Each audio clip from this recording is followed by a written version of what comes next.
Hi, guys, and welcome to the space that gives you inspiration in work, jobo, career, business, and all of that stuff, and also in marriage, life, parenting, love, relationships, raising children, motherhood, and everything in between. As you're aware, we've started, this is the month of May, and so we've started the other side of life. So this is a place for inspiration on work-life management, and we're in the life part. Now, if you're interested in the work stuff, you'll have to check all my content from January all the way through April. But now we're in May, and I absolutely love this series because a whole different side of me comes out. Sweeter, softer, nicer. Like for me this is achieving, because I was never really a feminine person, and so this is the only space that I'm allowed, like in my home, is the only place I'm allowed to kind of be feminine and embrace my womanhood. And I just want to share my journey with you for the next 4 months.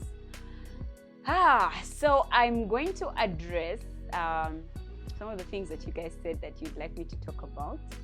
I'm usually a very chronological person, but like I promised, when it comes to home and the side or the life side of work-life management, I'm a bit more relaxed, and so feedback and stuff is really good. Now, probably the number one question that I get about the life side of my life is how I'm able to lose baby weight. And today I would like to address that white elephant in the room. Every time I dress up, people are just like, oh my gosh, how do you have 2 children and all of that stuff. And today I want to share that like a quick fact, that's what you see, but I struggle. My team, when we were shooting this, said something quite interesting. My photographer actually said, so they were eating, and I'm like, oh my gosh, guys, you're eating, like you didn't call me for lunch. And then he goes like, but you're always on that, like we don't know when you are eating and when you're not. And how true, because as I speak, I'm drinking what? Black tea. I hate black tea, but I'm drinking it because I know my body and my struggles, and it's a constant struggle. It's not something that I have been able to achieve. I'll give you an example. Last year, 2020, in June, I saw a picture of myself and I wanted to cry because I had gained so much weight, and people were wondering if I was pregnant with our 3rd child, and I was not. Hard fact. And then I started to work on how to lose weight, and I lost weight. By December, I was back to my normal weight, and then between November all the way through February, I was eating as I felt like, and so I gained weight again. And then I started to lose weight again, March, April, May. As in, friends, I'm on a constant yo-yo, and I remember promising myself last year that was the last time I was going to ever try to lose weight, but then I gained it all back again, and then I was here trying to lose it again, and I struggle with my weight.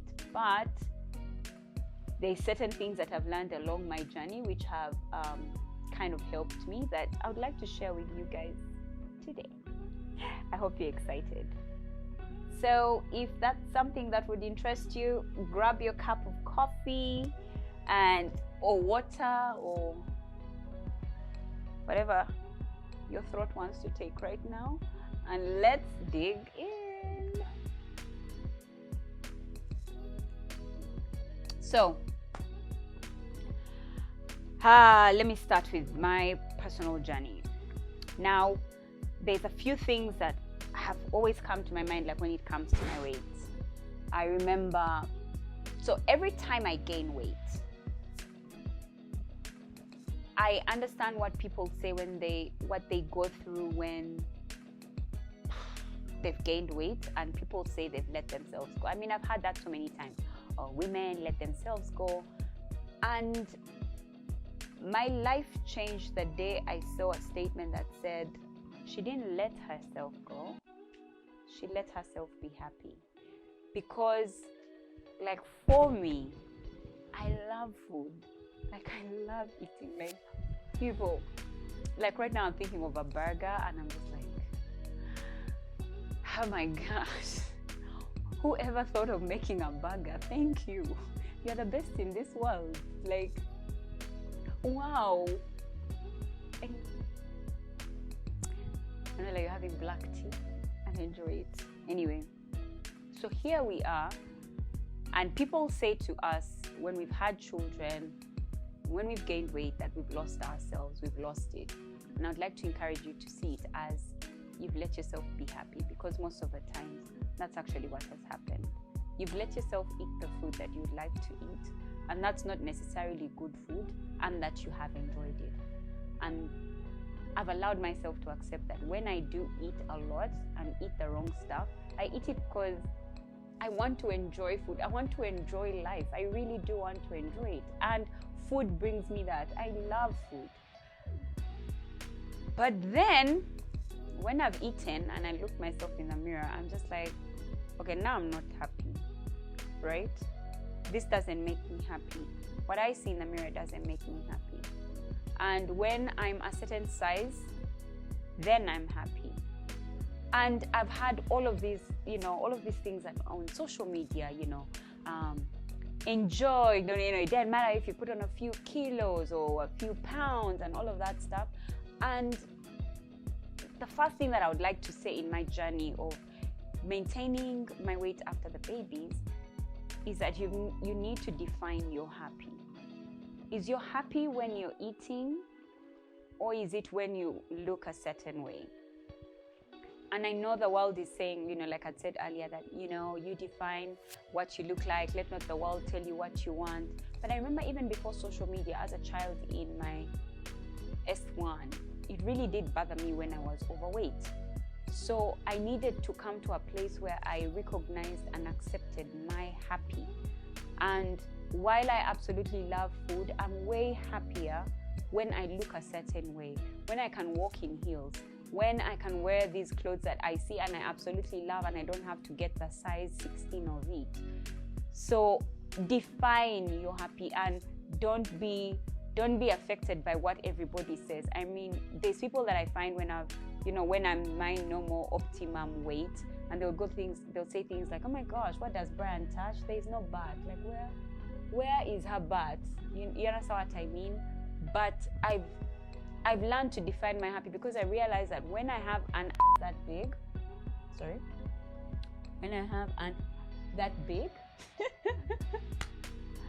and Brian and I are doing it, I don't feel great.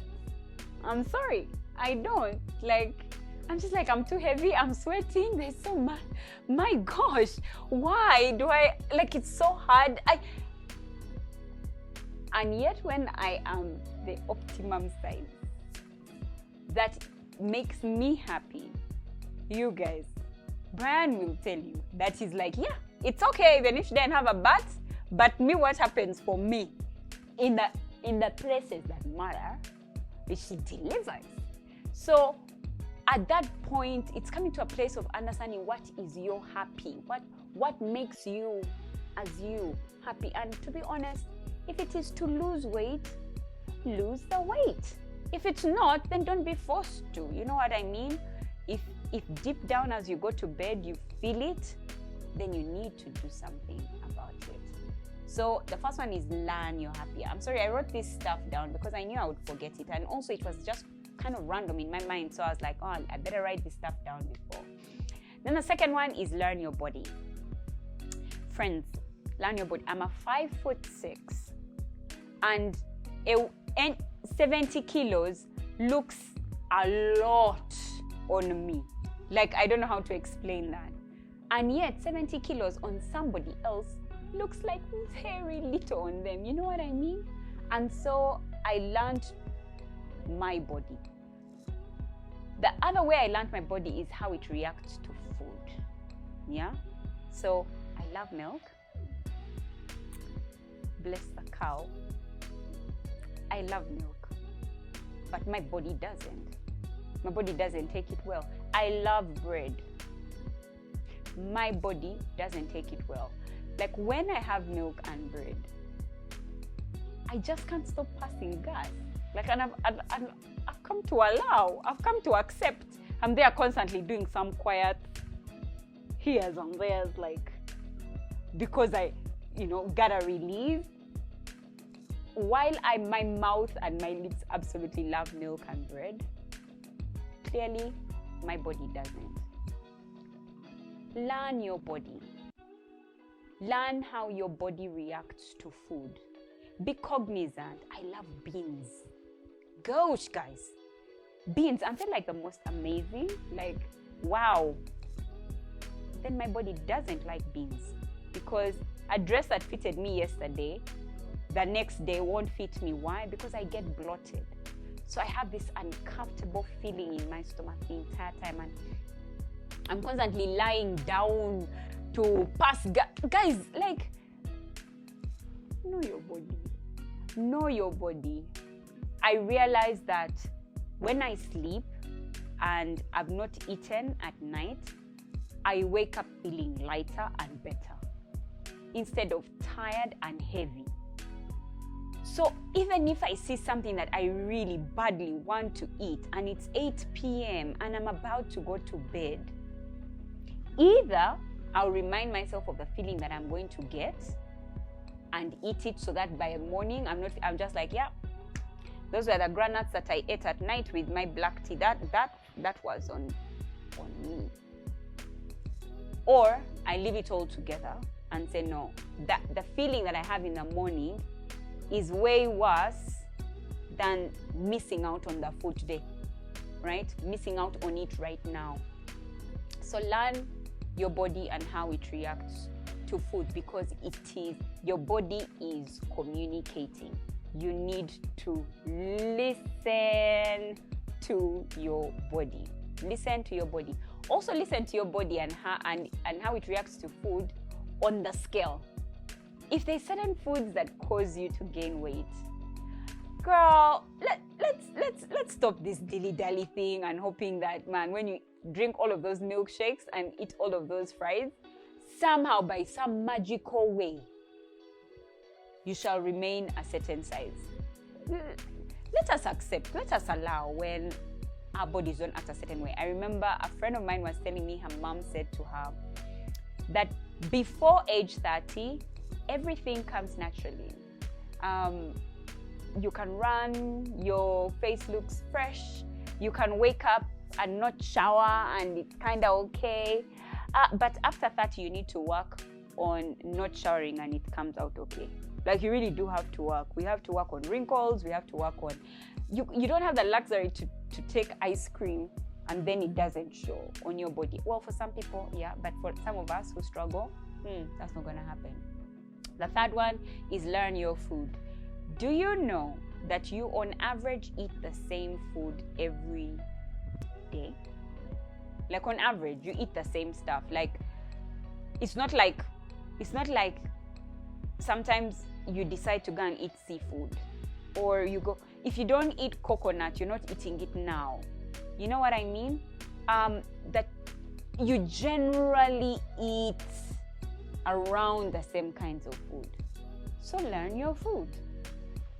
Learn what it does for your body and how it nourishes your body and how your body benefits from your food. So that then we start to eat to live and not live to eat. Learn your food. That's how I learned what milk does. I love milk, but yeah, I learned what it does to me because I started to look at milk. And now started to ask myself, okay, what are the things that milk is to give me that something else can give me? And can I see if I can get it finally? So learn your food, And then fourth, nourish and indulge your body. I feel like sometimes we don't, because we're trying to maintain a certain weight and look a certain way, we are so used to the sounds that tell us nourish your body, nourish your body, nourish your body, nourish your body, and indulging your body becomes a wrong thing. So having an ice cream here or there becomes such a bad thing. And the truth is, it's not bad, right?